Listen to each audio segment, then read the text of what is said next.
Mga gala, nandito tayo sa Easygo. Ayan, ang dami nilang units. 2 wheels, 3 wheels, 4 wheels. Tsaka malulupit ang mga 2 wheels nila rito. Ayan, motor type.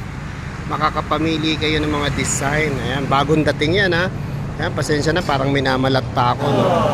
Ito, tignan mo, gaganda ng mga 2 wheels nila. Oh. Napakamahal ng gasolina ngayon, kaya mag-e-bike na kayo. Ayan. Gaganda ng mga 2 wheels nila, makakapamili kayo. Ang gaganda ng design, kulay, may free top box na.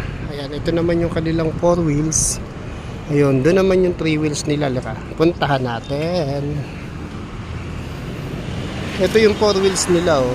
Ayan, mga 2 wheels. Ito yung mga mas mura kung gusto nyo. Ito, pang babae. Ito naman yung mga 3 wheels nila. Ayan, pang pamilya. Ayan, may mga nagpapagawa. Ito naman yung 4 wheels nila. Ayan, kaya kung gusto nyong makabili ng e-bike, siyempre, mahal ang gasolina ngayon, punta lang kayo sa Easygo. Ilalagay ko yung kanilang address. Ito pa yung ibang stock nila, oh. Makakapamili kayo, pwede installment, pwede cash. Ito, yung mga sidecar na uso ngayon, pang biyahe, kasi hindi na kayo magagasolina, kuryente lang. Yan, dami pa nilang stock, oh. Bisita lang.